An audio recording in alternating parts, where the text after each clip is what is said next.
دین کے معاملے میں بھی ان کی ہم لوگ قدر نہیں کرتے ہیں۔ ہم لوگ سوچتے ہیں یہ تو ملے ہیں، کھا پی کے اپنی زندگی گزار رہے ہیں، جو جن کی قدر ہمیں کرنی چاہیے ان کی ہم قدر نہیں کرتے ہیں، اور ورنہ وہ لوگ جو ہمیں جوتے مار رہے ہیں ان کے پیچھے پیچھے ہم لوگ دوڑتے پھر رہے ہوتے ہیں۔ سمجھداری کا وقت ہے، ہم لوگ اپنی سمجھداری دکھائیں، ایک جٹ ہوں، آپسی اختلافات ختم کریں، خاندانی چھوٹی چھوٹی لڑائیوں کو لے کے شادی بیاہ میں روس کے بیٹھ جانا، جو ہے وہ ناراض ہو کے بیٹھ جانا، یہ ساری چیزیں چل رہی ہیں، لڑائیاں چل رہی ہیں، تھوڑی تھوڑی باتوں پہ ایک دوسرے کا گریبان پکڑ لیتے ہیں۔ یہ ساری وجوہات اس لیے ہیں کہ ہم نے جو مصطفیٰ صلی اللہ علیہ وسلم سے ہمیں طریقہ ملا تھا، جو راستہ ملا تھا، اس کو ہم نے چھوڑ دیا۔ آپ اندازہ لگائیں، اسلام نے آپ کو کسی بھی معاملے میں لاوارث نہیں چھوڑا، اسلام نے ہر ایک چیز کا طریقہ آپ کو دیا ہے۔ شادی کس طریقے سے کریں وہ بھی بتایا،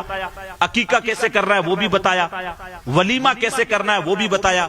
اگر بچہ پیدا ہو تب کیا کرنا ہے، جوان ہو تب شادی کس وقت کرنی ہے، اگر کوئی انتقال کر جائے تو غسل سے لے کے تدفین تک، کفن سے لے کے اس کی قبر پہ فاتحہ پڑھنے تک، ایک ایک چیز آپ کو اسلام نے کھول کے بیان کی ہے۔ حتیٰ کہ یہ جو کپڑے آپ پہنتے ہیں اس کا طریقہ بھی آپ کو بتایا ہے کہ کپڑا کس طریقے سے پہننا ہے، آئینہ دیکھنا ہے، اس وقت کی دعا تک آپ کو بتائی ہے، شیطان سے کس طریقے سے آپ نے محفوظ رہنا ہے، رات میں سوتے وقت کون سی دعا پڑھنی ہے،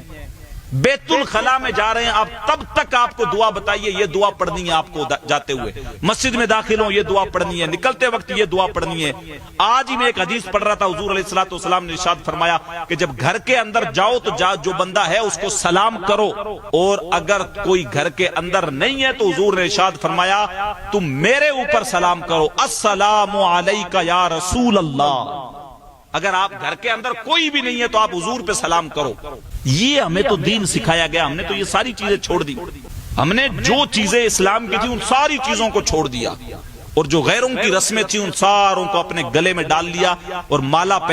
بنا کے اس کو پہن لیا، اور انہی ساری چیزوں کے اوپر ہم لوگ دوڑتے چلے جا رہے ہیں اور انہی کو اپنانے کی کوشش کر رہے ہیں۔ تبھی آج ہماری حالت ہو گئی ہے، وہ کسی شاعر نے کہا تھا، چھوڑ کے آپ کا دامن رحمت آقا ہم سے بھول ہوئی، کھو دی اپنی قدر و قیمت آقا ہم سے بھول ہوئی، دیکھ ہماری آنکھ میں چولی اپنے سینے اپنی گولی،